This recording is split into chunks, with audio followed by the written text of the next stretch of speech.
Welcome, ladies, gents, and our non-binary friends, to our first ever parental advisory warning. This is our final suffer. We are talking about 2016's The Greasy Strangler this episode. This movie is pretty gross, it is pretty offensive, and we do talk about a majority of what is in the movie in detail, quoting things, quoting quotes, and describing situations. If you are sensitive to grossness or sexual things or nudity, whatever it may be, this may not be the episode for you. If you do decide to proceed and listen to this, welcome to the final suffer. Welcome, ladies, gents, and our non-binary friends to Spoiler Sleepover, Season 3, the Season of Suffering. Suffer along with your co-hosts Jason, Michael, and Rob as they watch and review some of the worst films to ever hit the screen. Now, enjoy the show. It'll be a real scream of a time.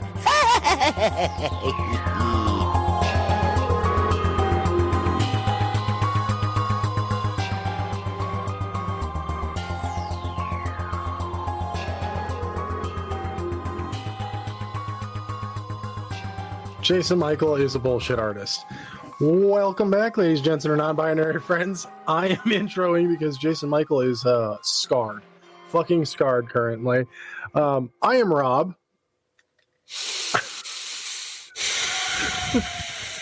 And that sigh is Jason Michael. Oh, boy, howdy. What the fuck did I just waste my life watching? Oh, no. Well, yeah. Hi, I'm Jason Michael. There we go. We got to start this off, too, with welcome to the final episode. This is the last suffering, if you will. Apparently, for Jason Michael, it was. Oh, my fucking God. Well, before we get into any pleasantries, because Rob joined the call and I said, I'm hitting fucking record. Oh, my fucking God. We're talking about The Greasy Strangler from 2019, if you did not know and or read the title or anything else. But regardless of that, Rob, what's been keeping you up at night?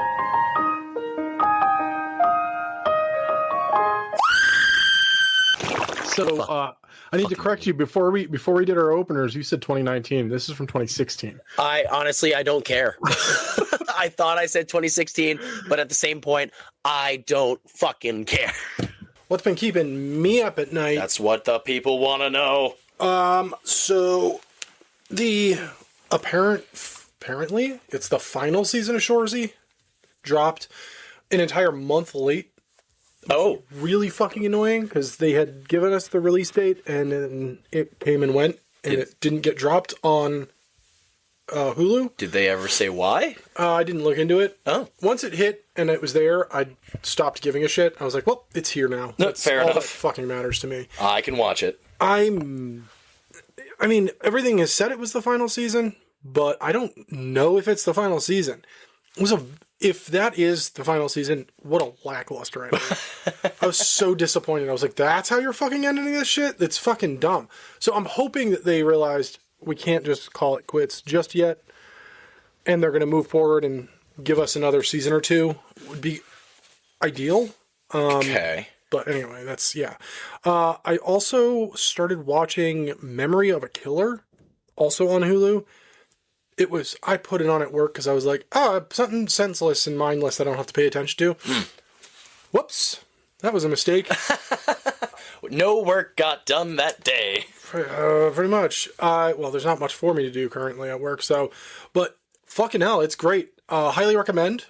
Okay. It is, without giving away too much of the show itself, it's about a hired killer who is starting to show memory loss issues. Okay. So, dementia. It's fucking great. I don't want to say more. It's really goddamn good. It's not a comedy in any way, shape, or form. It is fucking intense as hell. Just like camping? Yep. Just like that.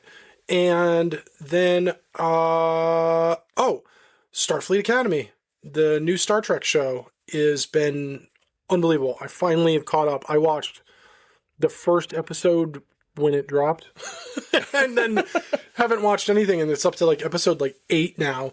And I ended up watching, 2 through 7, and then 8 like just came out. So, yeah, it's really fucking good. Really fucking good. And they're like pulling in everything lore-wise from the past series, thousands of years from in the past for the show.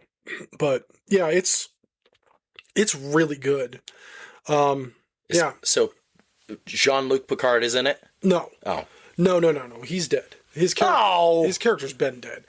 Oh, No, Sir Patrick I don't Stewart. want to get too deep into the lore of this, but like, Listen, it's not Doctor Who. yeah, well, Jesus. I mean, at this point, it basically is. Star Trek basically is with this. But in the show Discovery, there was something called the burn, where basically there was a trajectory that all of the stars and planets were going to burn out. Okay. The Discovery was set out on a path to try and stop this from happening, and in doing so, they accidentally sacrificed themselves to the future. So, if you go back into like the original series, Next Generation, Deep Space Nine, any of the past Star Trek shows, there's mentions of the Starship Discovery. Okay. It's a starship that was there and then just stopped existing. Nobody knows what happened to it.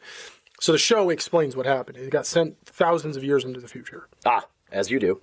So this show takes place well after everything. So basically this gives the writers for any Star Trek property in this timeline freedom to do whatever they want, because nothing really, they're not having to play against anything. It's so far in the future that they can do whatever they want at this point. Okay.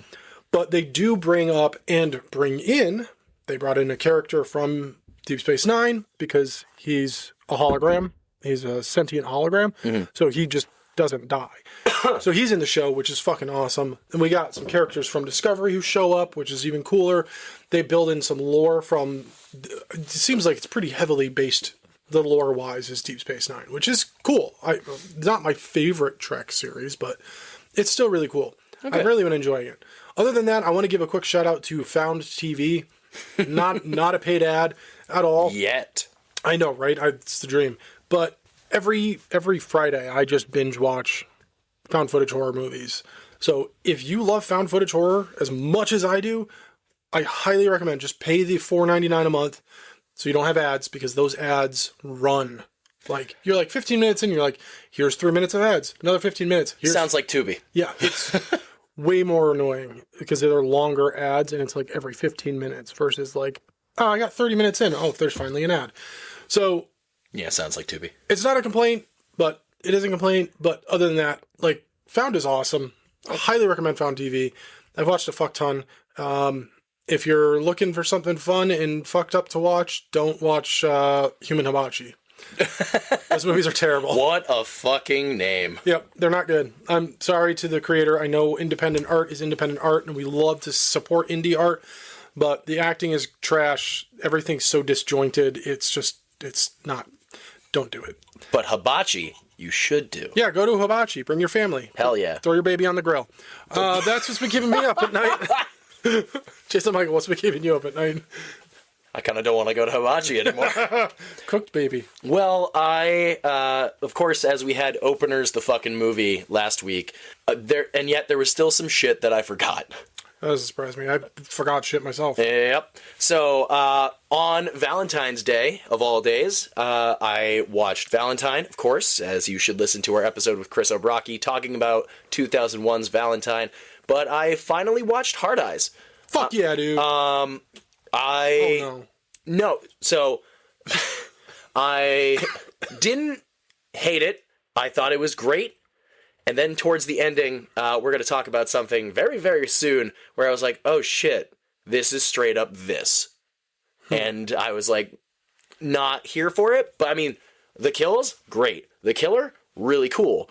I mean, at this point, what is it, a year old? So 2 years, yeah. 2 years. So it reminded me of Scream towards the end. Do you know the story of how this movie became a thing? Not a clue.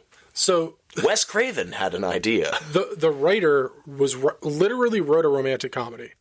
I appreciated that part of it, actually. It got rejected from every studio. They were like, these are a dime a dozen. Yeah. This isn't working. And one studio took a look at it and said, we could put a twist on this and it might sell. And they're like, what is it? And they're like, turn it into a horror. Okay. And they were like, what do you mean? And like, make it like a Valentine's Day killer. And so they worked it a bit. And then when it came down to it, they're like, we want to keep the romantic story intact. Like, don't deviate from it. So just as if two movies accidentally existed in one movie at the same time. And so when you watch it, that's what it is. It's literally a romantic comedy. Then out of nowhere, you're like, there's a killer. This is terrifying. Then it just immediately cuts from one scene to like back to romance. Like when they get attacked in their apartment. Yep.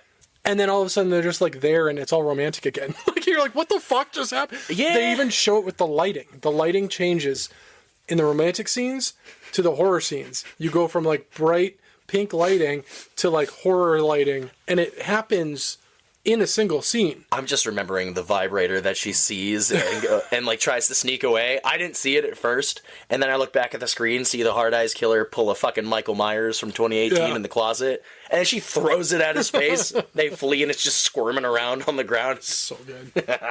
I did enjoy it though. So like Hard Eyes, I think it was worth it. Originally, when I saw the trailer for it, I had no interest. I think it came out around the same time as The Monkey, and I haven't seen that yet. I know. That came out a year apart from each other. Really? Yeah. Felt like it was the same. No. Anyway. I also watched Beast Games Season 2, Mr. Beast's, like, show. Yeah. I mean, it was one of those, like, survival win-a type thing, win-a money thing. It was fine. It was, like, a bored, like, I have nothing else I want to watch, put it on and just zone out for a little bit. Yeah. So I guess that was fine. I watched Wonder Man.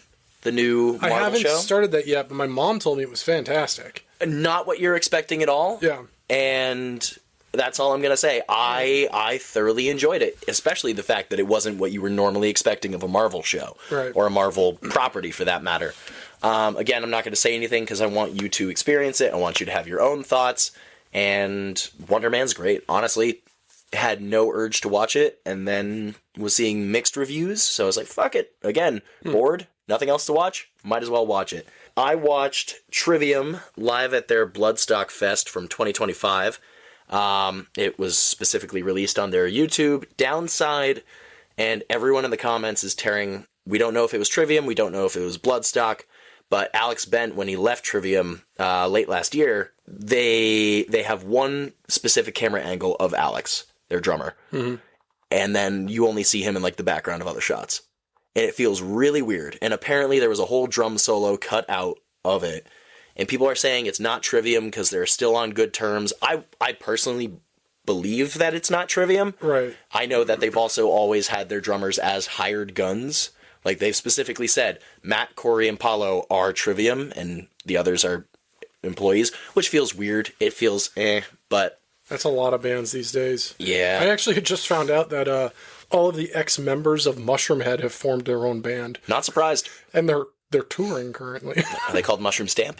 No. Damn. I forgot what they're called. That would be a fucking hilarious name, though. Other than that, there's a trailer which we can tie into our Creepin' It Real. Lee Cronin's The Mummy dropped a full-blown trailer. Mm-hmm. We're back in the camp of it feels like it's waiting for the Wolfman all over again. Rob was not happy when I sent it to him. I personally was not happy with the teaser entirely. I was hopeful because, Wolfman, personally, I love it. But seeing the full-blown trailer for this, there's not a lot really going for it in my mind. No. I was amped with the trailer, or the teaser. The teaser looked fucking great. I was like, oh, this could be anything. And then...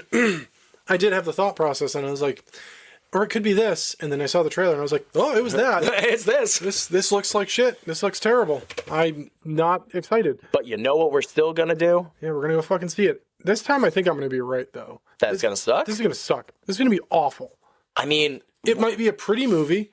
It might be very well... It's definitely going to be very well shot. The director's amazing, but, there's no way in hell that this movie's worth a good goddamn. What else can you really get out of a mummy movie besides Brendan Fraser? Well, maybe a fucking mummy would be great. You're not wrong. Sorry. No, I'm not. I'm not sorry at all. You fucked up, Blumhouse. Well, April 17th, 2026, Lee Cronin's The Mummy comes out. Stay tuned, suckers, because even though we'll be on our Season 3 break, or season break for that matter, we'll still post something. We'll still let you know how we feel. Oh yeah. It might wind up being just like Wolfman, or we might be divided, or we'll both be in the same. Sucked. Bye.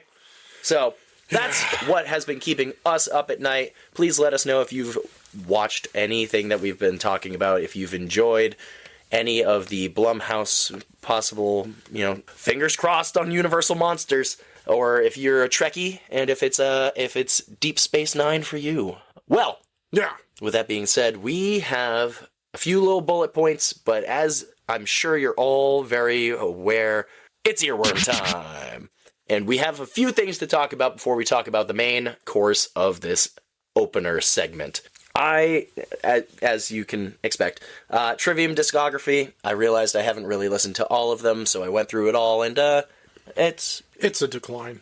Ooh, okay. Yeah, they start strong, and then it just gets real bad, and then gets real weird, and then just goes back to bad, in my opinion. But The Crusade is very Metallica inspired for me. 100%. And I think once Alex Bent came in, it was very strong. The 3 albums of, the 3 in an EP. What the Dead Men Say is kind of the weakest of his era, if in my personal opinion, from 2020, but that's neither here or there because we all know what happened in that. The Backstreet Boys reunion tour, and that's a Game Grumps joke. So, I'll explain that later. The Song of the Swamp by Wage War. Never heard of Wage War, but I just saw that as a music video, clicked on it, and it's all shot in I don't know how to pronounce this, Ocala, Florida. Yeah. And it's literally, they're recording on a raft in the middle of a swamp. And I don't know if they're real gators or not, but there's gators just swimming around them. I'm like, this is fucking badass. It might be. It might be. Yeah, Wage War rips, man. Those okay. Are great. Well, that's good. And then, of course, New Lamb of God, Blunt Force Blues. Dude, listen, you enjoyed Into Oblivion.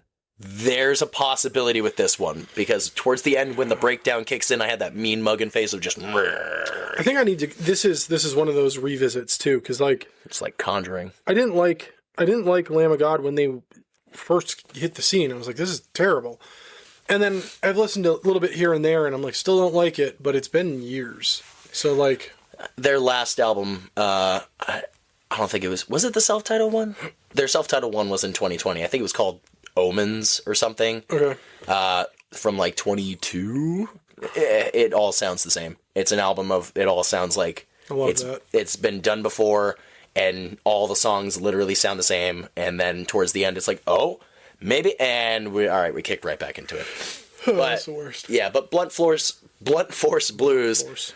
It packs another punch, and I'm very happy with it. And the only other thing I listened to was Zachary Baker. Again, Zachy Vengeance of Avenged Sevenfold. He does have his own solo album coming out soon. He released a second song called Lighthouse. I like it better than Dark Horse, his first song that he dropped, which was very much so a country, bluesy track. This is more of a kind of a love song, honestly. And I'm here for it, and I think it sounds way better than Dark Horse, personally. Nice. But that has what's been squiggling out of my ears until we get to our conjoined earworm. Rob, yeah, what have you been listening to?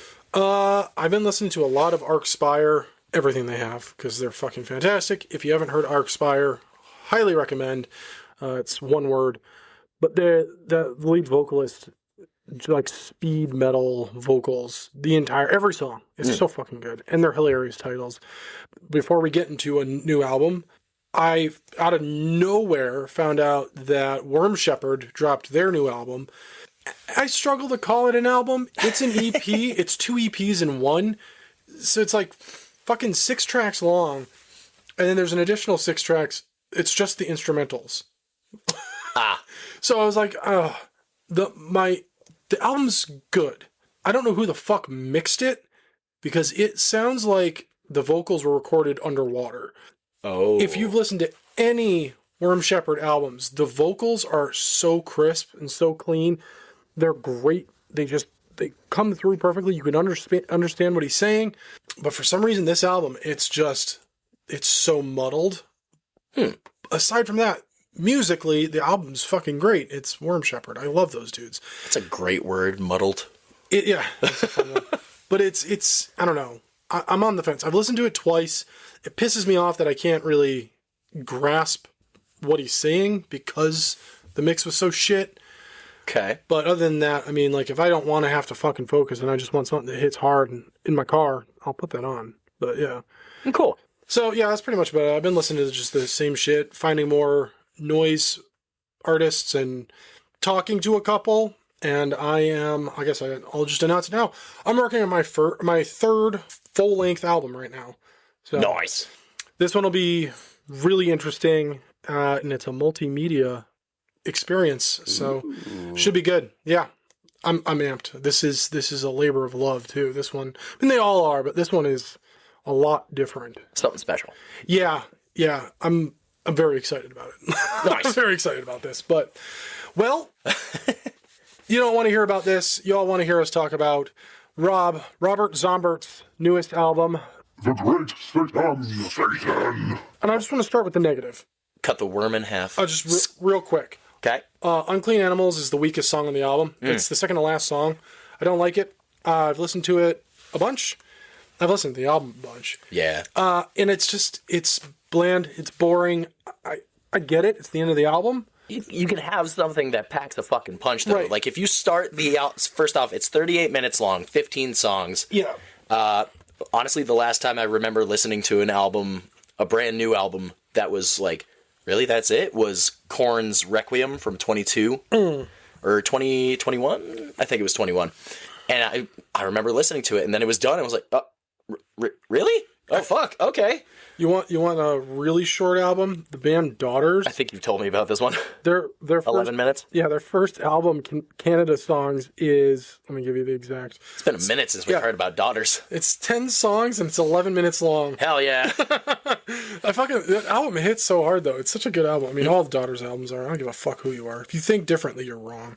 Eat a bag of dicks. If you can start an album with, like, FTW 84, like, when it came out, I texted Rob, bro, as soon as I finished listening, and he goes, Great Satan? I was like, you fucking know it. Yeah, you literally just said bro. My other complaint is the fact that you can't call this 15 songs. No. There's 3, like, Interludes? Yeah, they're not even, I guess one is an instrumental, which is fucking great. Grave Disconnect, the actual last song on the album. Mm-hmm. It sounds like a 70s horror theme song. Like, it's so fucking good. I picture, like, actual zombies and shit. Yeah. But, yeah, I mean, it's wild. I don't know. It's interesting. There's, the beginning of this album is very kick you in the face. Yep. And go. Like, I listened to this album with a decent sound system. It was a really good sound system in comparison to what I normally would have in my car. But, like, just hearing the bass and hearing everything pop and boom and kick you in the fucking head, I was like, this is, oh my god. I love the fact that there's 2 specific songs in this album that are straight up punk songs too. Yeah. And I love it because you just don't expect it, especially like here. My other thing, Rob Zombie for some reason wants us to call him anything but Rob Zombie, apparently. Okay. So, I mean, we called him Robert Zombert to start this. Does that help Mr. Zombert? Well, he wants to be called Tarantula. Oh my god, yeah, alright, fair enough. We find out in the second song on the album called Tarantula. That is a fucking banger. I think, as of right now, that's my favorite song off the album. Fuck the World 84 was my favorite until this other song where he has decided to let us know what people do call him, and that's Sir Lord Acid Wolfman. Dude, I love this song. I was not expecting a heavy metal Rob Zombie pirate shanty. Dude, it's so good. It's fucking... Hearing him go, yo ho, it was like, It's such a fucking good song, too. Like, that's the one thing I give him on this one. Like, every album he does, he gives us, like, 2 to 3 songs that are really catchy. And you're like, this is going to be stuck in my head for fucking ever. And those are the ones that always hit the radio. Yeah. We had Punks and Demons, Heathen Days, and I'm a Rock and Roller for the singles. I personally enjoy Rock and Roller the most. Yeah, I like Rock and Roller. I think it's great. But this whole album, minus fucking Unclean Animals, all the songs are fucking catchy. Mm-hmm. Like, they all have just the right amount of everything in it that I can't wait to see him again. Like, there's the chanting and the fucking call and response that he's going to do for this fucking tour is going to be insane. There is, I think it's Black Scorpion. I was listening to it on my way back from the movie theater, which we went to go see something, but, secrets. And one of them, I was just like, I can only see people running in a fucking circle. Like, it's just straight up a moshing song. It's straight up, get this fucking circle moving and don't you fucking stop until we end the song. Yeah.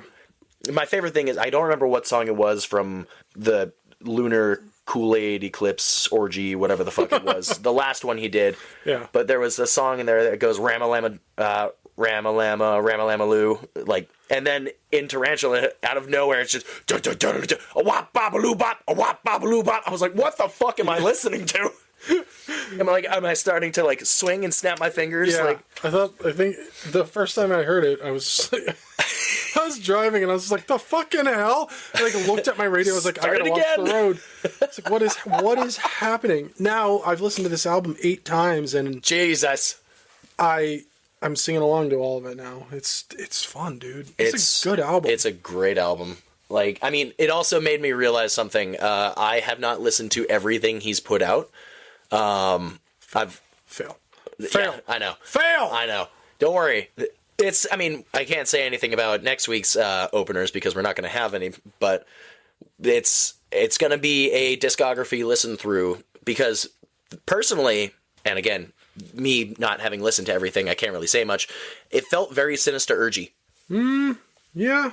Which also, fun fact, this is the album Mark Zombie's first since The Sinister Urge to feature guitarist Riggs, and the first since Educated Horses to feature bassist Blasco. Yeah, dude.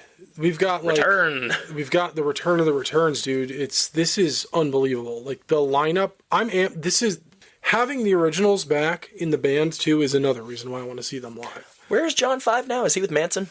No, he is with some other band. Okay. I forget whom. I was actually just watching something about it. I wanted to say Guns N' Roses, but that's not right. Gross. But yeah, no, he's off. He's off with another band.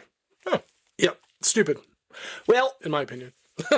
that is our thoughts so far. I'm sure we'll post more about it because I love this album. It's a great album. It's a real punch you in the face. Agreed. There's really fast shit. There's moshy shit. There's marchy shit.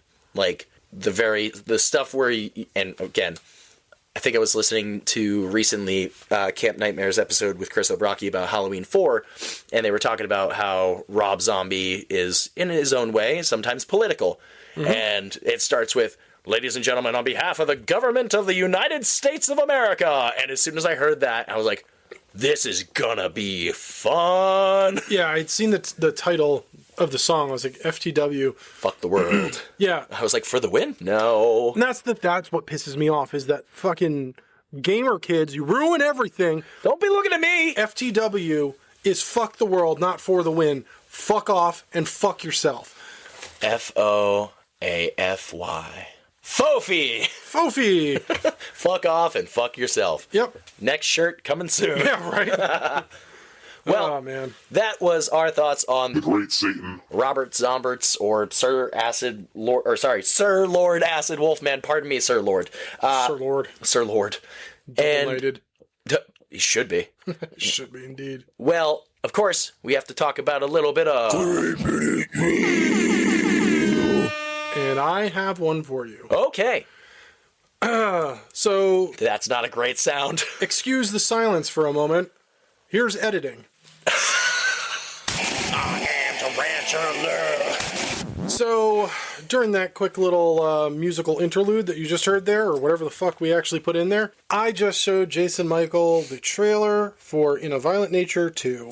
Now, we knew this was coming. Yep. Didn't know they dropped a trailer. Yep. And in the trailer, it says, "Now they'll run." I was expecting Johnny to start running. Yeah. No, it also, the trailer itself shows a lot of not following the killer and a lot more of everything else. So Yeah. It seems like they've just steered away from that being the majority. I mean, granted, in the first movie, we cut away from him a bunch to lay the groundwork for some of the characters. Yeah. But also at the same time, if you rewatch that, it could be him just watching what's going on because he shows up right after all of those moments. Pretty much. So I don't know if they're going to do the same thing with this one, but it did not look like it in the trailer. Now, we have discussed doing an episode on this for fucking ever now, and we haven't done it. 2 years since it came out? So I'll just say it now. I didn't like the movie. Yeah, I know you didn't. I liked one kill, and that was it. The movie was fucking lackluster and boring. It's a very cool concept. I love the fact that there's no music and it's just the sound of nature. Love that. It gives you that impending doom feeling. Some could say it's a violent nature. It's very good. And the one time we get music is through somebody's headphones. I thought was really inventive and a cool way to do that. Other than that, the movie was just not great. I need to watch it again, I think. I was thinking the same exact thing because I've wanted to go back and rewatch it, but I look at it and I just go, ooh, another thing. Yeah. It's not because I didn't enjoy it. I really enjoyed it. I thought, yes, it was an inventive thing. I thought, yes, the walking took a while. A very, very long while at some points, but it's also like, it felt like Jason Voorhees when we can actually see, like, real kills. Like, some of the kills that we see in Friday the 13th are great, they're fun, they're inventive. These are like, oh, I'm gonna hook some bitch and pull her through herself, and you're gonna watch every single fucking gruesome detail. So cool. Instead of, like, spear going through someone's eye and then, alright, cool, bye. It's like, no, you're gonna watch all of this, and I'm gonna kick her down the hill, and you're gonna watch that too.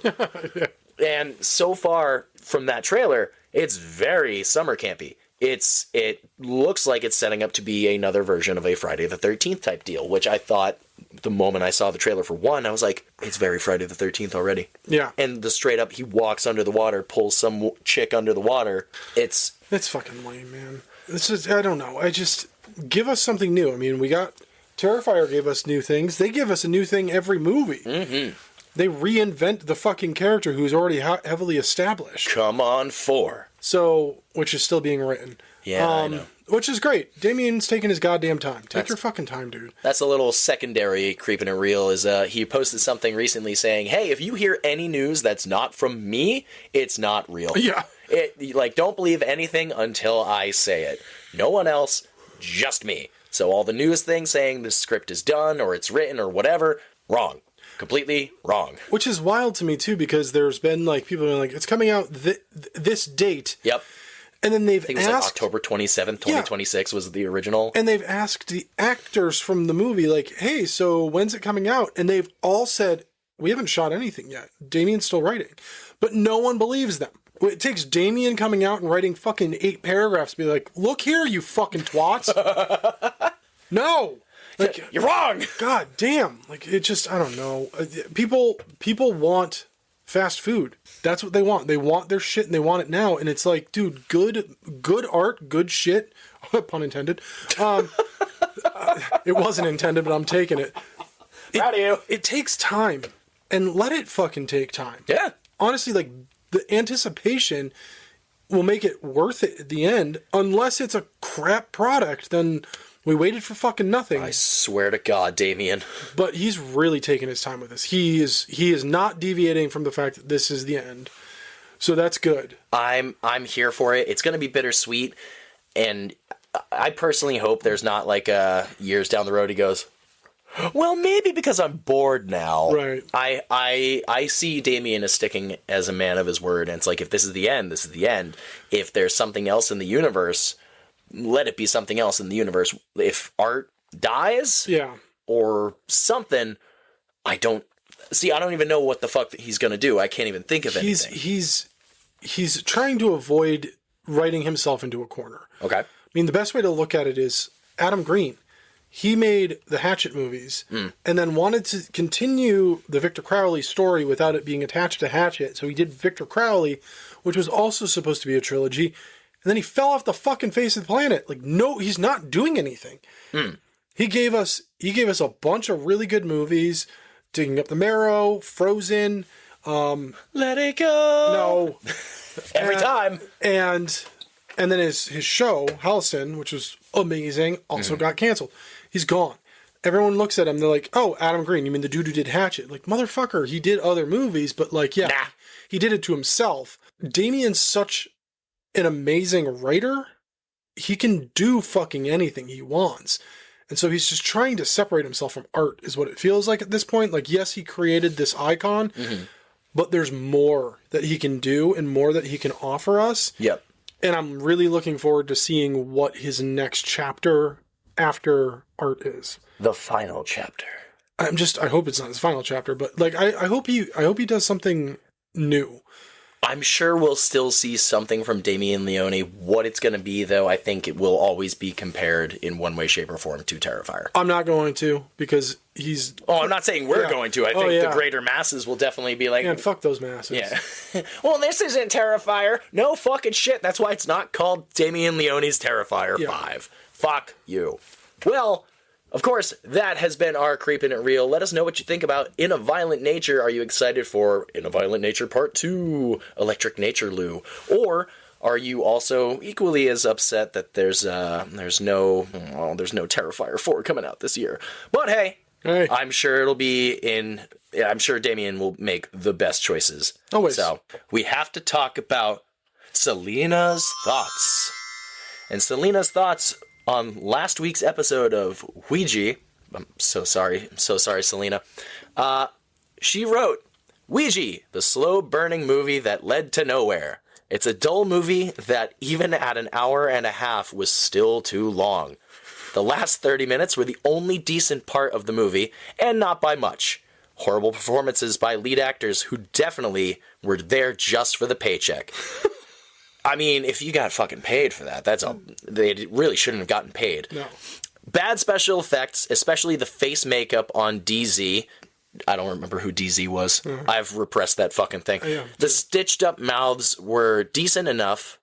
Oh, that was the girl, right? The bad girl. Was DZ? Yeah. Anyway, the stitch-up mouths were decent enough, but definitely have been done better in other movies. The only good thing about this movie was seeing Lin Shaye. Yeah! Boy, do we have a bloody legend for you, Selena. Sadly, her part of the movie was small and towards the end of the movie. Will I ever rewatch Ouija? With that, thinking emoji? No! Am I glad I at least watched it once? Again, no. We're with you. Yeah. And that was Selena's thoughts on Ouija. Yeah, I mean, I'm glad we're in agreement with that. I've already told her ahead of time, hey, I'm so sorry, but we need to remember, at the end of the day, and at the end of the season, it's the Dice's fault, and I don't wanna. I still don't wanna. I really don't wanna, but here we are talking about the Greasy Strangler. Yeah! You shut your mouth. All right, well, let's get greasy, bitch. The best part about this is the fact that whatever list you found a handful of your movies on, put this as a horror movie.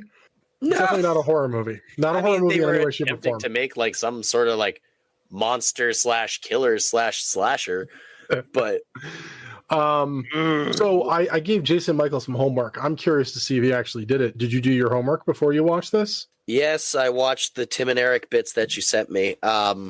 It's not my kind of comedy, I guess. Yeah. It's not for everyone. Yeah, I didn't entirely really find it funny, but I did see the connection where this makes sense that it's like if Tim and Eric directed a horror movie.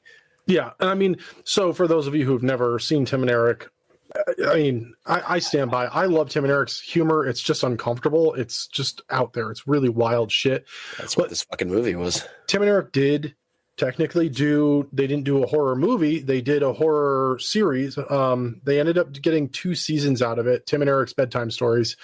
It's really good. I like it. It's very different from their other show, from Awesome Show, Great Job.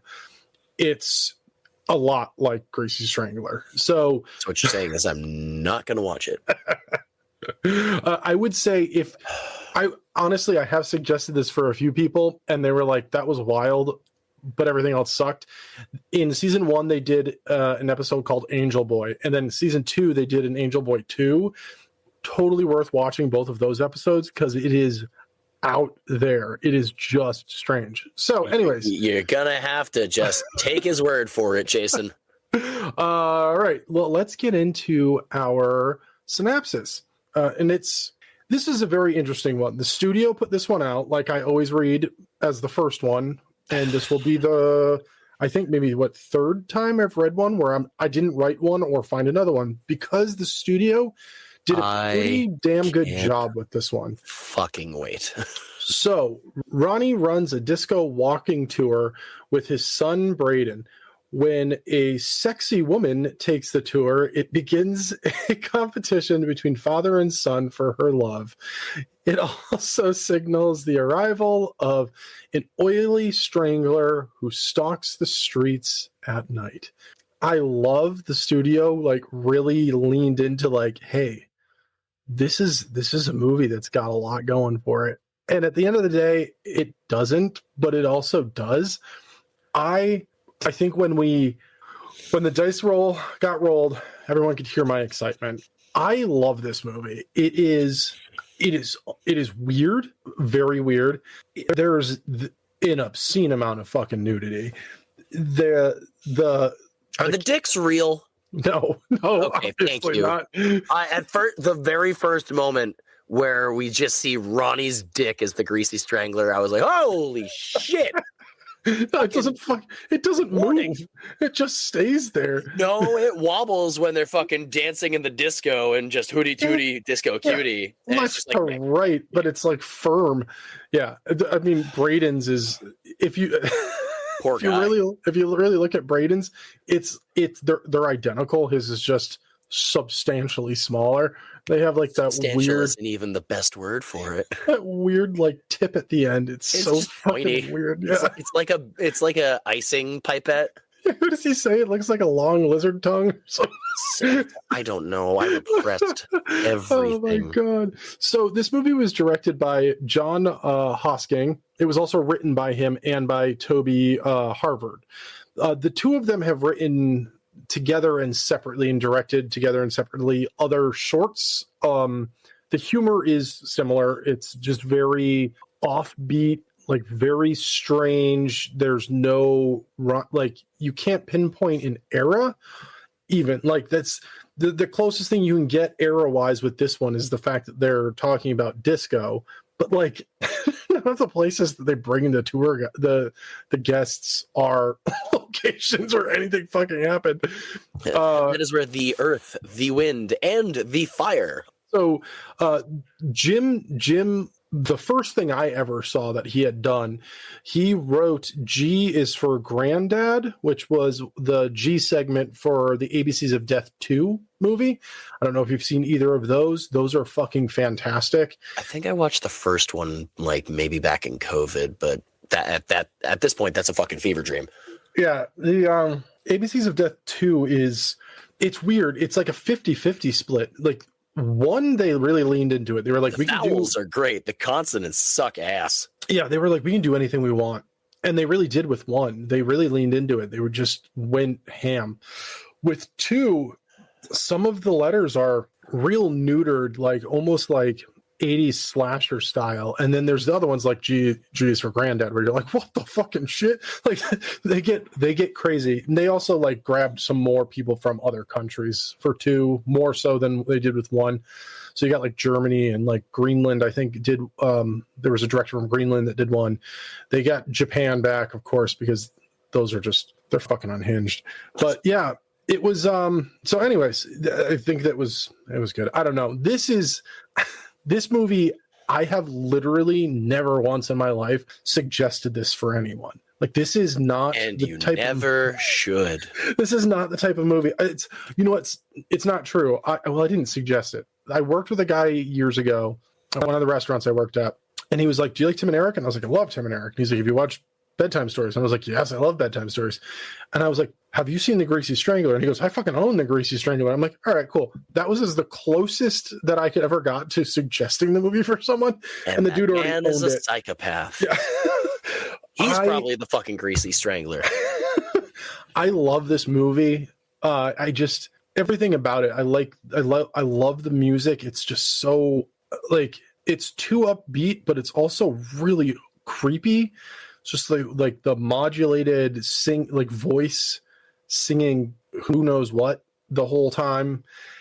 Man. But yeah, so anyway, I mean, the studio says it perfectly. Ronnie is just this old dude who's obsessed with disco, and his son Braden, who's like an entire like 1.5 feet taller than him. They wear matching uniforms, I think is the outfits when they do their tours. Their first one is like crocheted shorts and a crocheted shirt that are matching, like the same fabric, and like patent leather shoes with knee-high socks. Like, it's just all of the outfits are the wildest. Ronnie's disco outfit is the most unhinged shit I think I've ever seen in my life. When he takes the sexy lady out for a date, it's just like it's a one piece, and it's just completely like crotchless. Sheer. It's not even crotchless. It's sheer fabric at the crotch and like down his legs, so you can just see his elephant trunk. The thing is huge, but he kills people just out of sheer frustration is really what it comes down to. Is that what it was? Yeah, so the first tour, when we're introduced to the characters, there are 4 people on the tour. The woman is one of them, and there's 3 other people. And they were informed they were supposed to have free drinks, and there's a back and forth argument, which you get a lot of these repeated words throughout the movie, like bullshit artist. Honestly, I'm surprised that wasn't if I was a betting man, I would have placed that. We can choose our own names when we enter the call to record the podcast. Mm-hmm. I fucking would have placed my entire life savings on the fact that you would have put bullshit artist. But nope, I did my favorite repeated word, because the scene is just, there's no music playing. It's just this back and forward. So after the tour, the guys don't get free drinks. All 3 of the dudes are at the same hotel, and they're one of them is trying to, it's an Indian guy. He's trying to get potato chips out of the vending machine, and they're stuck. And they're having this back and forward conversation of like, what kind of chips are they? And he keeps saying, "Bruto, bruto," over and over again. He's like, yeah, okay. say it slower. Say it slower. There's this long pause. He doesn't say it slower at all. He just says it the same exact way. It's so fucking good. Oh my god! I was yelling at my TV. Additionally, so let me preface it by saying this. I had to watch this in 2 nights because I started watching it. I didn't know what the fuck to expect. So here I am enjoying some nice dinner after a long day at work, eating some pizza, and some of the fucked up heinous shit that I see in this movie that I'm like, I don't want to be eating anything, let alone eat or sauce or cheese or anything. And I'm yelling at my TV, especially for this part, where I'm just like, shut the fuck up. Jesus Christ. I was the only thing that saved it was the kills were pretty good. The kills, in a comedic way, was pretty good. They're a lot of fun. So when he punches the guy's face in, it kind of just like concaves like a fucking balloon. And he just stands there like a fucking Looney Tune and drops. Oh my fucking god. Oh man. So yeah, he kills all 3 of those dudes. One of them he strangles so hard his eyes pop out, which happens multiple times. He likes to eat the eyeballs. So yeah, he strangles the hot dog vendor. His eyes pop out. He breads them and fries them and eats them. The fucking, again, I'm trying to find moments to eat while watching this movie, and just there were moments where my stomach was like, oh fuck you, man. Oh fuck. I didn't get any close to like actually vomiting, but I was sitting there going, I don't want to eat. Especially when he opens the drawer, scoops out the fucking grease. It's like, dude, we've all been there, and that shit's gross. But the fact that all of a sudden he's like scooping it, and then he's like, it's like,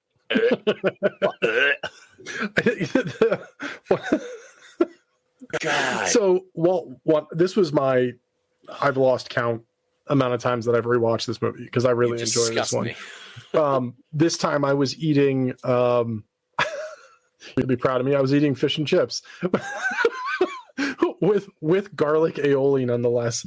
I feel like anybody else would have been like vomiting just watching me eating while watching this movie, but I was over here just enjoying my fish and chips with fucking I'm proud of aioli. you, but don't ruin the image of fish and chips and the taste of fish and chips for me. I'm going back in May. I don't need this whole debacle.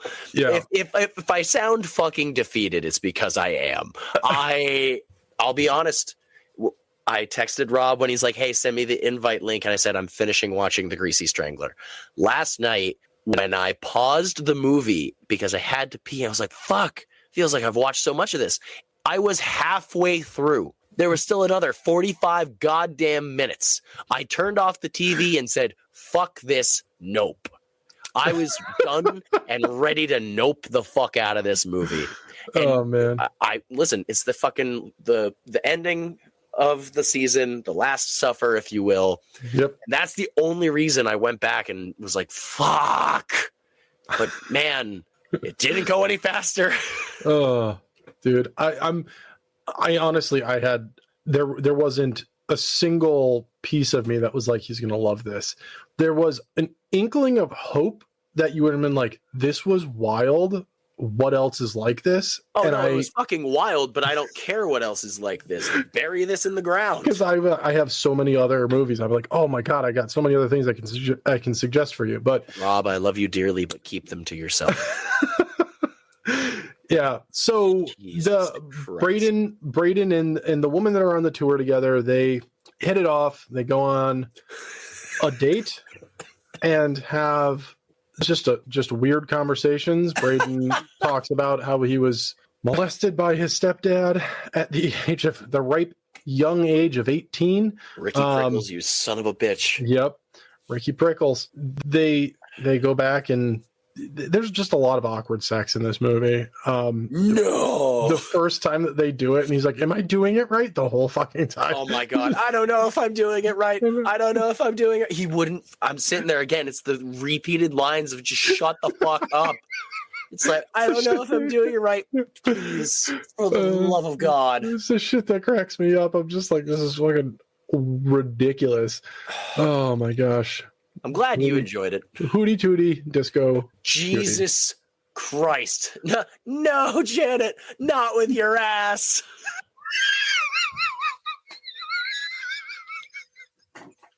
See, there's moments. Dude, my jaw was on the floor because again, I thought I'd seen it all in the first fucking half of this movie. No. Then I started watching more. I was like, what the fuck is going on? Yeah. So, oh my fucking God. So to fully spoil the movie, Ronnie is the Greasy Strangler. What? Yeah. From the get-go, when he's like, well, you didn't make my food greasy. What, you probably think I'm the Greasy Strangler. Yep. Dad, nobody said that. Good, because I'm not. But I could be. But I'm not. Man, real fucking... If there was any competent fucking people in this movie, they would have been like, so that motherfucker's the Greasy Strangler, right? Should we just should we take him in now? And it feels like in jail. It feels like the only people that we ever see on screen are the only people that live in the town too. And Ronnie kills all of them.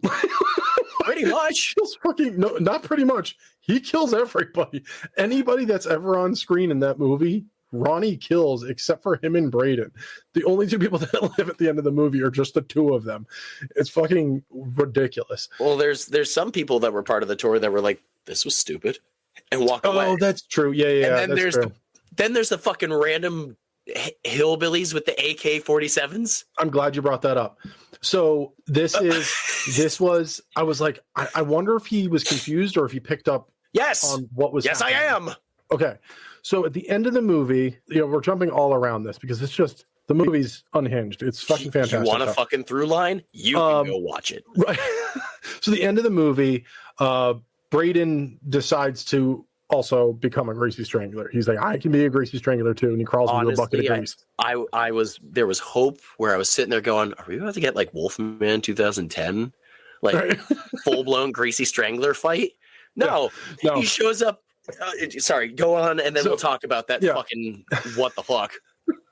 So at the end of the movie, Braden and Ronnie are both greased up and skipping through the woods, and then they are it cuts between them hand in hand skipping and them not greased, tied to poles with some hillbillies with fully automatic weapons pointed at them, and then they get shot, and then both of their heads, the top of their heads, pop off, and confetti shoots out, and then a bunch of grease shoots out of both of their heads. Now, and then it cuts back. it cuts back to the two of them greased up, skipping through the woods.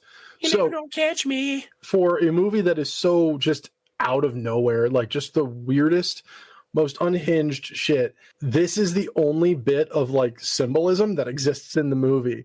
That is symbolism for both of their psyches completely breaking and them going full greasy strangler. So there's no more Ronnie or Braden anymore. They're both just greasy stranglers. When you started saying there was symbolism, none of you can see it, but I leaned in with a giant, what the fuck are you talking about face? Yep. So that kind of makes sense. It's the symbolism of their psyches both just completely fucking snapping. And they're so were the hillbillies with AKs not real? Right, correct. Okay, because honestly, with everything else I fucking saw in this movie, I wouldn't be surprised if they greasy strangle made robots of themselves in their fucking underwear, right?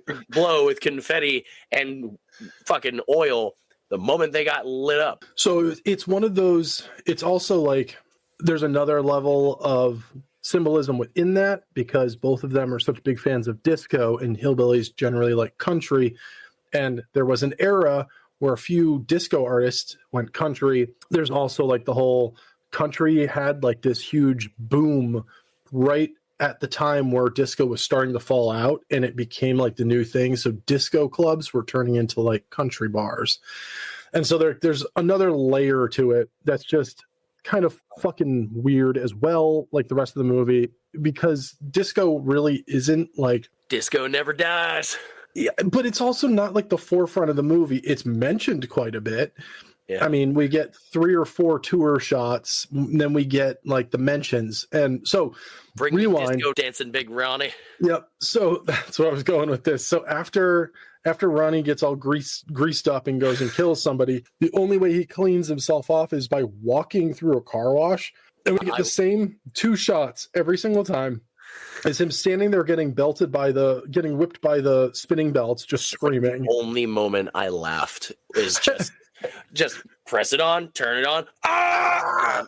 And then him standing there just kind of half hunched over with the wind just blowing on him, drying him off. And then he walks back in, and the guy who owns and operates the place is his friend. And he's a blind black guy. And he's like, "Is that you, Big Ronnie?" Every single time. And he's like, "I thought I heard you." And he's just like, the first time he's like, "What was that noise?" He was like, "Oh, I was singing." What? It's just funny too. It's like, been driving down a lot of greasy roads there, Ronnie. Yeah, he never hears a car, but he always knows it's Ronnie. But yeah, so he drives a Prius. It's insane. I love the I love the moment where Braden calls the detective. My fucking God. I was waiting for an entirely new character, but I don't know why I wasn't surprised. So it's just Ronnie in a different outfit with buck teeth and giant fucking like nails, giant like gross rusty nails and a mustache, and he just walks in, and he talks with a different accent, and he like caresses the grease on the ground with his nails and rubs it on his face. Fucking Green Goblin's in a mirror with Ronnie and the fucking detective Jody, right? Jody, yep. Oh my God. Jody likes the grease on his face. It makes his skin feel good. He just talks in like a Dracula voice. Sure, pal. Jody needs to go now. And he just walks outside and then just grabs clothes. The best part is that him and Braden have their own mailboxes. Honestly, so fucking random. I never noticed that. When he walks outside to change, both the mailboxes, one says Ronnie and one says Braden. He opens one and takes part of his outfit out. He opens the other one and takes the other half of his outfit out. Shit cracks me up every time. Holy fucking shit. What the fuck? Yeah, so that ending where first it's Ronnie had taken Janet and Ronnie is just fucking with his kid this entire time. He takes Janet, they start banging, even though Janet was in love with Braden, or, enjoyed Braden. That sounded weird.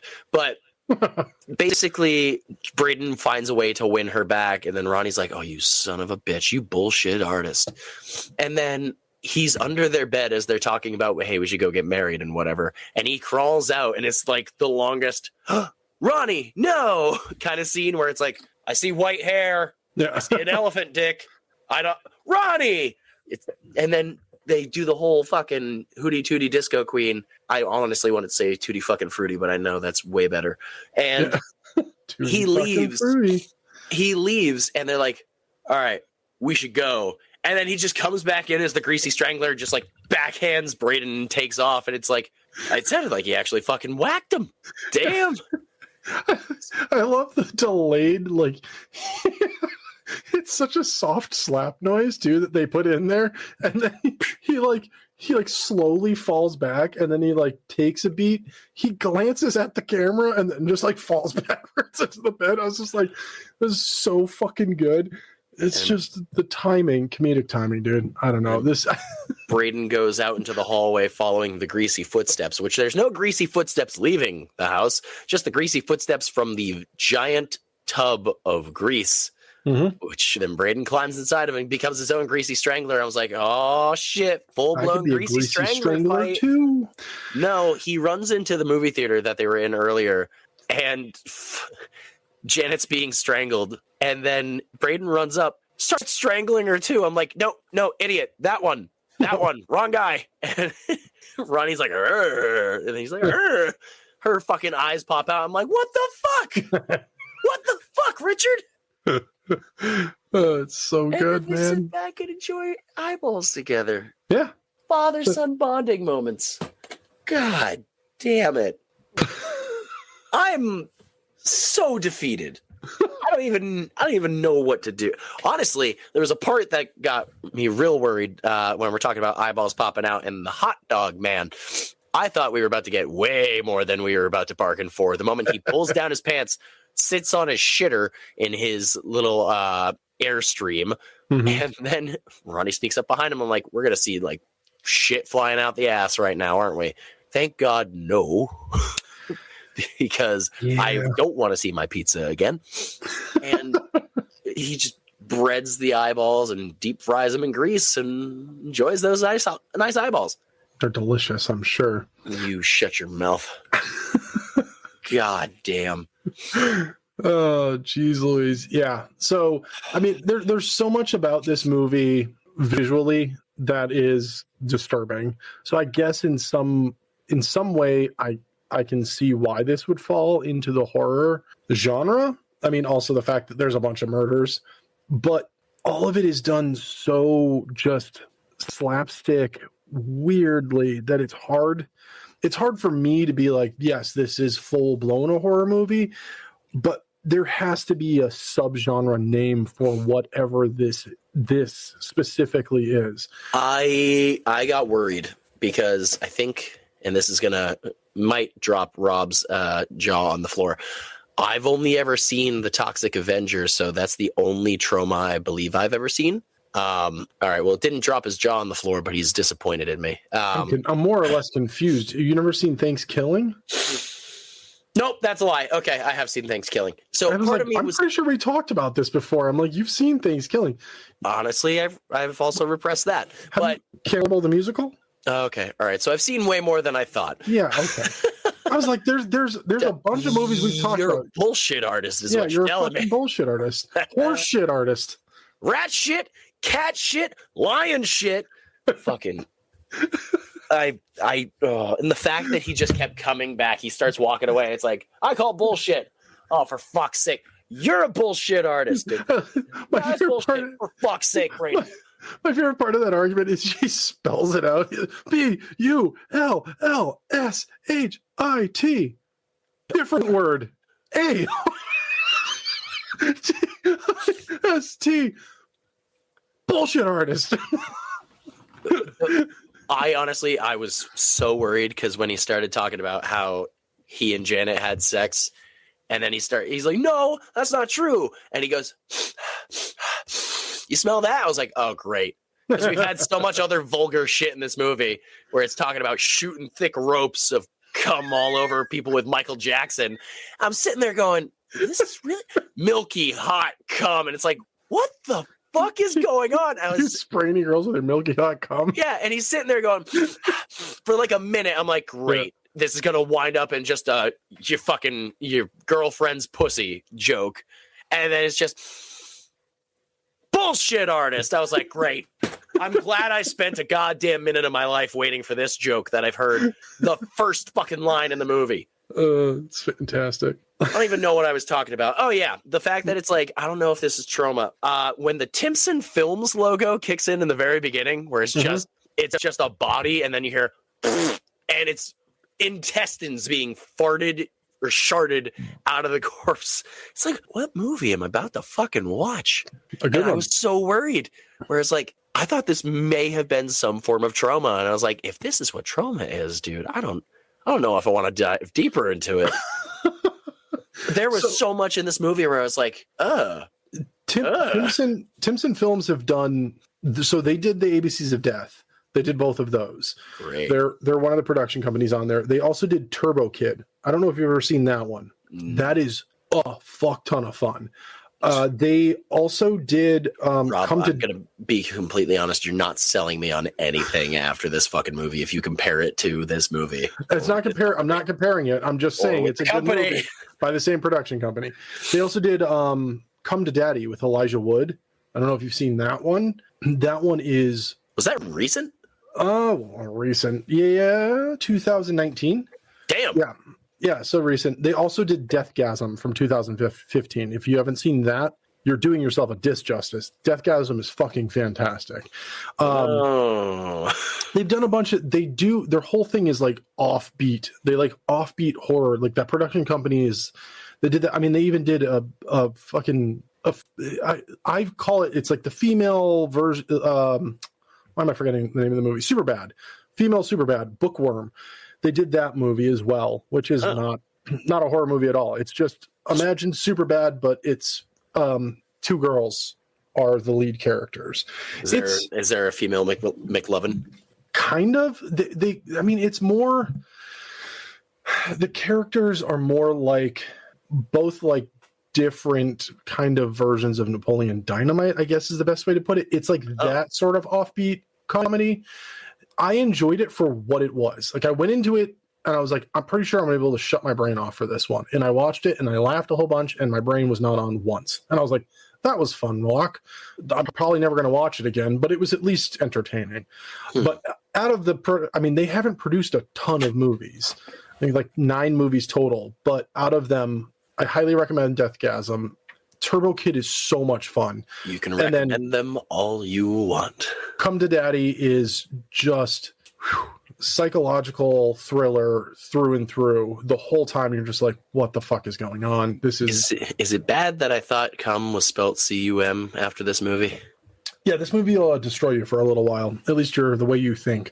Yeah, I'm also kind of glad when I said I was going to watch them back to back, I originally was going to watch fucking Ouija, last week's shit fest, with the one night and then watch this the next night. I don't think it made it any better. My space out of timing watching these movies. I specifically told him, I said, don't do this back to back. You'll ruin the Greasy Strangler. Oh no. Look how well that worked out. I mean, I waited because I was just like, man, I really want to just have a night where I sit down, have a nice meal, and rewatch the Greasy Strangler for the umpteenth time. But have a nice meal, dude.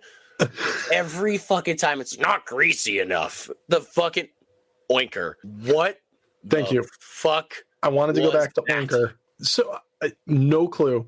I love Oinker. He's barely in the movie, but he's for some reason my favorite character in this entire movie. Is just a balding, chubby, middle-aged man with a papier-mâché pig nose on. You have no idea. Why did he die? You have no idea why. No clue. The best part. So no. I'm gonna tell you why I thought. When my first time watching, I was like, I think this is why he's getting killed. Was while they're having the conversation, Ronnie compliments his shoes, and they're like women's flats that he's wearing. And he goes, "Thanks, I'm renting them." I'm renting them. It's so good. Like, who the fuck rents shoes? Oh my god. So yeah, Ronnie ends up killing Oinker. My first time watching this, I was like, is he killing him for the shoes? I think it's only because he killed him because Braden says that he's his best friend, and Ronnie is jealous. I think that's why. I mean, it's not explained. Like, all the other killings are like, you understand why. You're like, okay, I guess this is why he's killing him. This is the one that I'm like, maybe that's why. I don't know, but And he strangles him, and he fucking rips his nose off. whoa, rewind. I don't strangles care him, about the And eyes. Oinker, no, stop. He strangles him.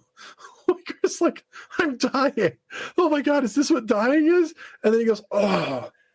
And then he starts breathing again. He does it like 3 times. He's like, oh, this is amazing. And then he fucking finally dies. I absolutely love the fact that it just takes him so fucking long, and then he actually starts to enjoy it before he dies. It's so good.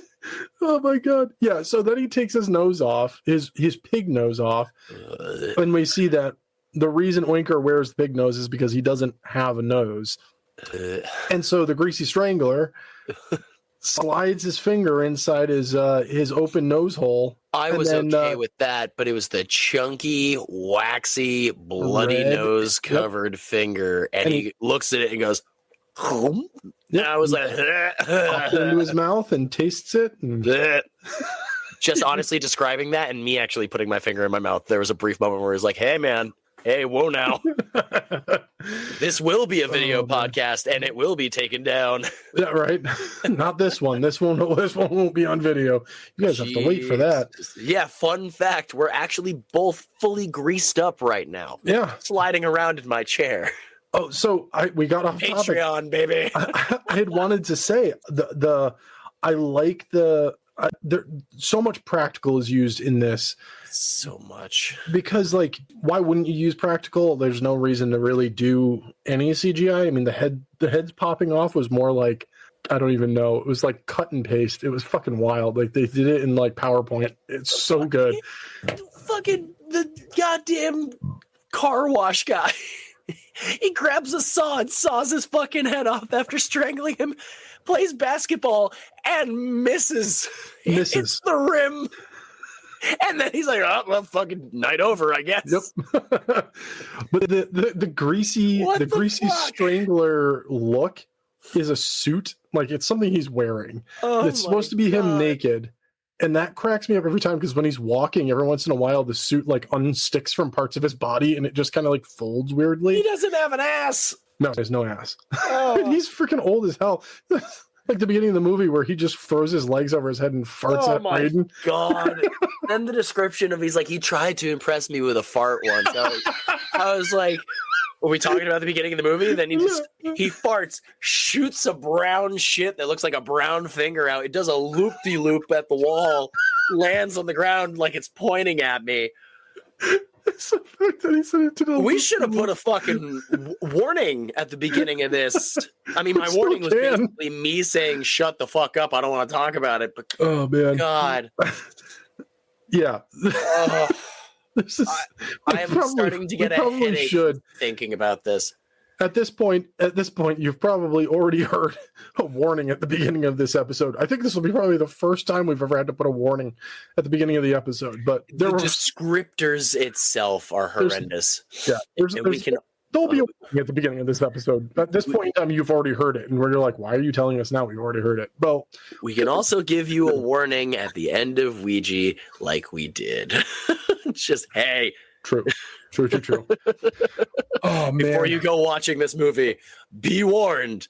You're gonna see and hear some shit. Yeah. Almost literally. Yeah, this movie is it's not for everyone. Like, I don't know many people like that. My old coworker and then maybe one other person I know that has seen this movie and enjoyed it. Psychopaths in your life. Yeah, you're probably like the 4th person I know that has seen this movie, but you're the only person I know that doesn't like it. So yeah, it's interesting. I had almost bought a Greasy Strangler shirt right after the movie came out, and it literally just said "bullshit artist" on the back, and I was just like, I fucking want this shirt so bad. And it was like a pocket shirt, so it said Greasy Strangler on the pocket, and the back just said "bullshit artist," and the shirt was pink. And I was like, this is unhinged. No one's going to understand what I'm wearing. if I wear Everything this. I need in my life. Yeah. I mean, I adore this movie just because it's so fucking it's so weird. And it takes a lot to make me uncomfortable. And this is one of those ones that, like, there are moments, it's not even the visual, it's the words being used, the description, stuff like that. And I was just like, this is ew. Like, I don't. Okay, I don't good. need At least we can remain friends on that, because I'm like, if he's just laughing like a hysterical fucking maniac during this shit, I've been like, Rob, I'm really starting to believe the joke of this is the final episode of Spoiler Sleepover. No, my favorite part is if there was anyone around me while I was watching this, literally I hit play and I saw the first production company name pop up, and I went, bullshit artist.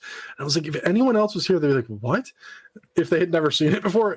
It's like when you pressed play at work on The Haunted World of El Super Beasto. It's like, oh, uh-oh. Yeah, that was a very quick, like, nope, can't watch this at work. This would, I would never in a million years watch this at work.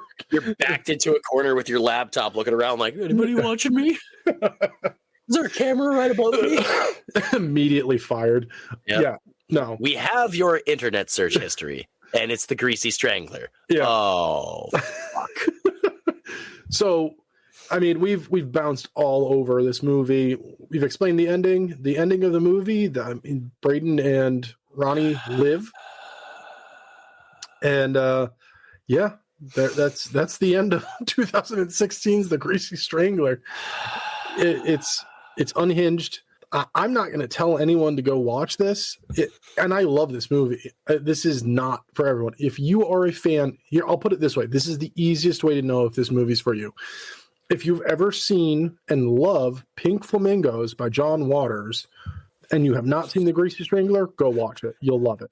This is the closest you could get to if John Waters made a cartoon live action. That's how I could describe this movie. So is it Tim and Eric, or is it John Waters? It's both. Great. If the trio got together and made a movie, this is what it would be. And they never did again. Let's make it super quick and easy on a scale of whoa. I have no say in this, even though this was my movie. Like, you took it away because I wasn't going to say a goddamn thing. Yeah. I took like 5 notes, and all of them say, what the fuck is going on? Like, let me read. Already, what the fuck am I watching? What the fuck? I'm noping out of this movie, Jesus Christ. If this fucking guy says one more thing about fucking chips, it's pretty much how this was going. Bruto. Shut your mouth. Say it again. Bruto. What are you saying? Bruto. Say it slower. Bruto. Just It a means long potato. Yeah, Porto. Oh, potato. It's like potato chips. Fuck yourself. Fuck yourself. Something. That African actor, he's been in a bunch of shit. Like, he's been in a few Adam Sandler movies. He's been in a fuck ton of shit. So, Bloody Legend of the Week. Gross. Bloody Legend of the Week, I am going to give up to Jim Hosking and Toby Harvey. I just, they haven't done a lot, and it really, personally, it bums me out. I want to see more. I want them to make more movies. I want them to do something. Give us a Greasy Strangler too, for fuck's sake. I'd be down for that. But yeah, I think that the two of them work together really well. They're just an amazing writing team. They are just offbeat as fuck. And Jim's directorial vision is wild. So yeah, those are the Bloody Legends of the week. All right. Relating on a scale of 1 to 10.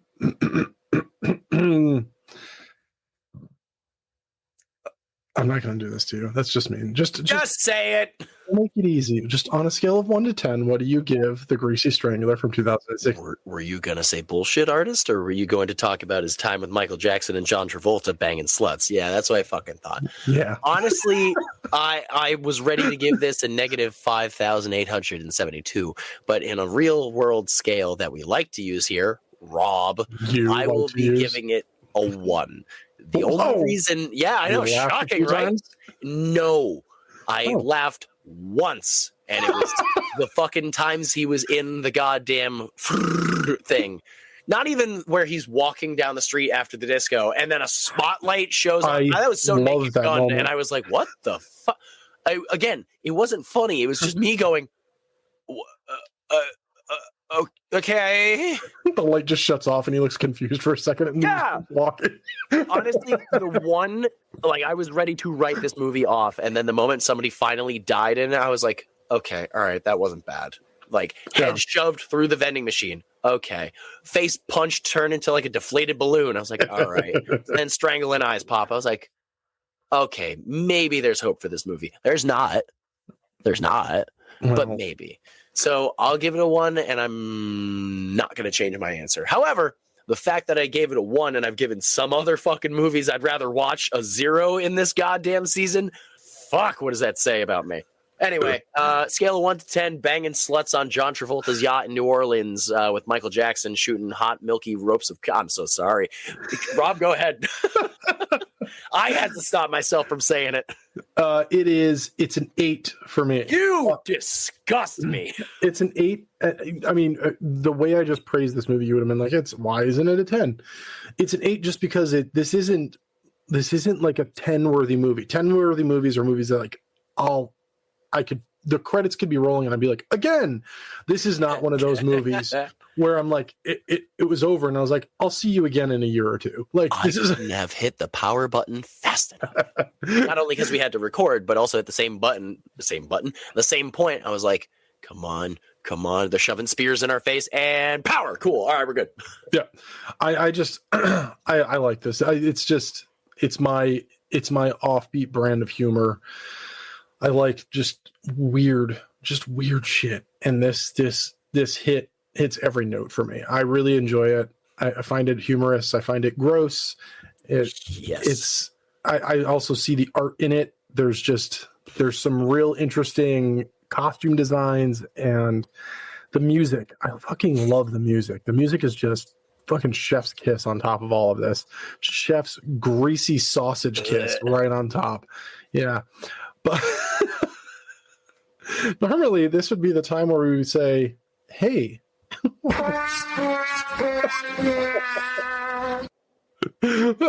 This is normally the time where we tell you what we're going to be talking about next week, but this is The Last Supper. Well, also at the fun point, does it stay in the dungeon or is it released? Rob, I feel like we have to wait. Oh. And this is literally, I'm going to tell you, I'm pretty sure, I don't know if I'm going to tell Selena to watch this. But then it's safe to say it's neither here nor there. We both, you don't like it, I love it. I say that the Greasy Strangler, set free wandering in the mountains somewhere, is the maintenance man for the dungeon. So he has to plunge the toilets. He's got to freaking clean up the showers. He's got to cook the greasy slop that the prisoners have to eat. That's his job. He still doesn't get to leave. He lives there. That's the Greasy Strangler's job. So, but we'll find out. Don't make me feel bad for this movie. I'm going to straight up just warn Selena. Be like, look, I completely understand if you don't want to watch this. Yeah. You also might nope out of this movie. She hasn't noped out of anything. I fucking almost noped out of this goddamn bullshit. Yeah. Artist. I mean, there was nice. Yeah. There's the end. I almost noped out of Birdemic. I think that's the only one because I was just like this. Wow. I've seen this before and it sucks. Like I hated that I had to rewatch it. And I was so close to being like, I know how this fucking ends. Why am I watching this? I couldn't do it. Yet at the end of the year that this fucking shit show of a season has taken, we didn't nope out of anything. Nope. So let's give a quick little rundown before we tell the suckers what is next week and leave this greasy shit stain behind. Of course, We have In the Dungeon from March 9th, 2025. Let that sink in for a brief moment. Fun fact, that was 1 year ago tomorrow, if you're listening to the date that this episode comes out. How's that feel? Yeah. A couple gray hairs just popped up there, Rob. Anyway, we have In the Dungeon, Outback from 2015, Frankenstein's Island from 1981, Lethal Virus from 2021, 11-11-11, you guessed it. Girls with Balls, The Snarling, Six-Headed Shark Attack from 2018, Birdemic from 2010. Jesus Christ, I hate reading back some of these fucking titles. We have Kiss Meets the Phantom from 1978 as a guard.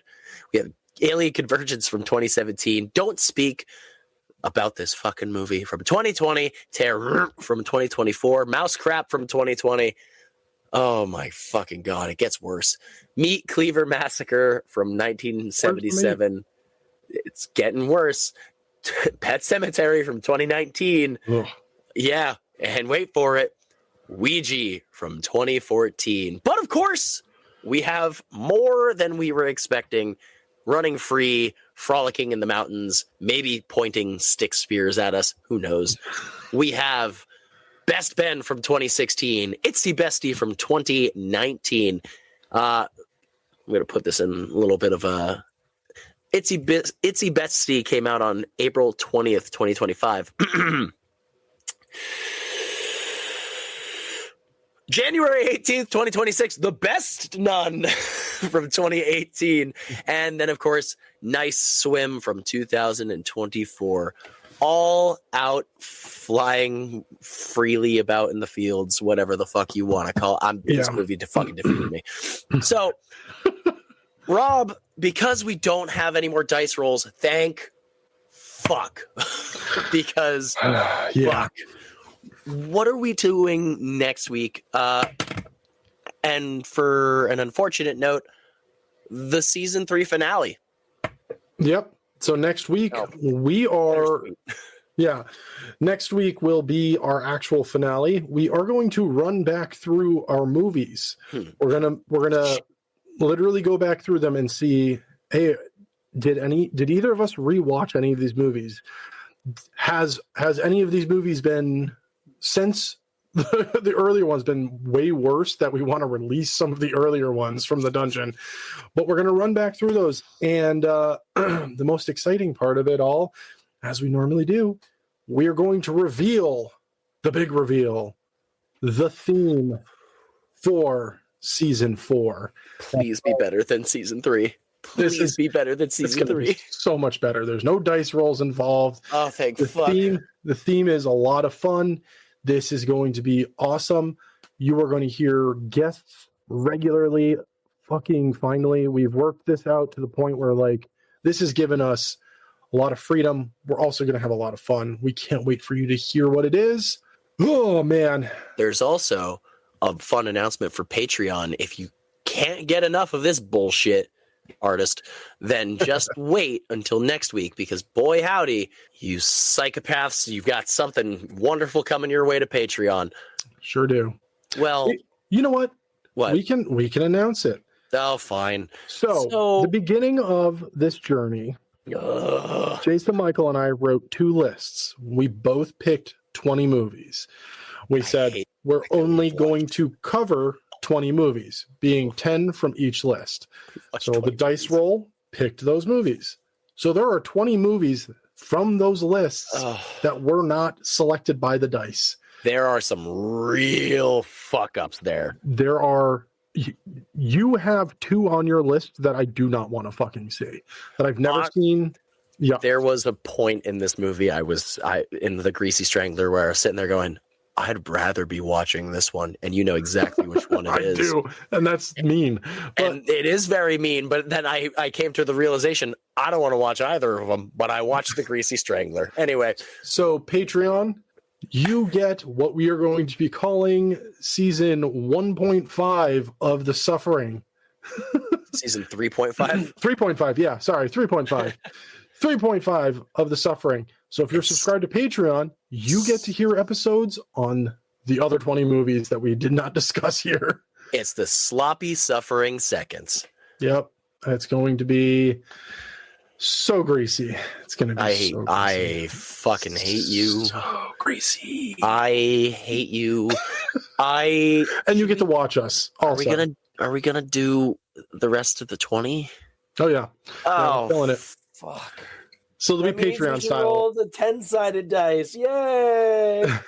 So we'll be rolling. Yeah, I get to bust out my 10-sided dice. These are cool. I want to choose mine and hate it for fucking weeks. It'll be really easy because all of my other die, aside from these two, are just blood splatter or different types of blood Sick! splatter. I like them. So, anywho, if you're subscribed to our Patreon, congratulations. You get to suffer for 20 more episodes. You poor fools. And that, of course, is patreon.com/spoiler sleepover podcast. And if you want to sign up for it, please do consider subscribing to our Patreon. It really helps us out a lot. It doesn't go in our pockets. It goes straight back into this episode. It goes straight back into our streaming, our hosting. So please subscribe if you feel so gracious enough. If I promise, actually, I can't promise because I don't know what else the fuck we're about to watch. It can't be as bad as the Greasy Strangler's description. Or it's great. Depending on who you are. Shut your bullshit artist mouth right now. Well, besides that, of course, we highly encourage you, if you do love horror, go check out our sponsor, Gore Clown Shop. Get some super awesome horror-themed merch. Maybe there's something for the people that missed season 3 out there coming in the works. Who knows? We'll tell you when it happens. But, Rob, I feel like I have you to blame for this, and I don't know why. It wasn't even your fault. I'm the one that selected the goddamn movie, and it was my dice roll. It was my dice roll. I thought you meant the season. I was like, well, I mean, yes, that too, but I feel like I have to blame you for the Greasy Strangler. I don't know why. I was sitting watching this last night going, God damn it, Rob. You had nothing to do with this. I'm going to say this. This will be the last thing we say before we close. Great. This is 1,000% your fault. I know. You sent me your list before we even started this season, and I saw that and I said, why is this on here? It's a great movie. You could have just listened and removed it, and we could have watched literally anything else. This is 1,000% your fault. I told you. You could have just been like, no, all right, you know what? Maybe I will take this off. And then you would never have seen this, ever. I would have forgotten it. I would have forgotten it was on your list. You would have never seen the Greasy Strangler. Yard stare that I just had of, oh, fuck, he's so right. Well, maybe just trust me next time.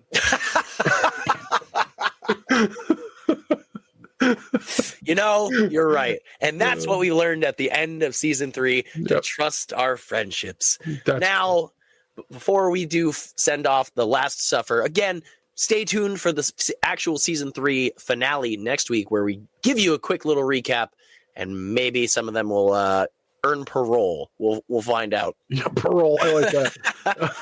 Well, until next week and the actual season 3, the Season of Suffering finale, suckers. Thank you for listening. I've been Jason Michael. And I've been Rob. Good. Sleep tight, suckers. Bullshit artist. All right, cool. All right. You shut your... I don't even want to fucking say it again. 6 strings to come. You! Thank you for listening to this week's episode of Spoiler Sleepover, but the fun won't stop there. Go follow us on Instagram, Facebook, Threads, TikTok, and if you have any episode ideas, please send them our way at spoilersleepover@gmail.com. That'd be really fantastic of you. So, until next week, sleep tight, suckers!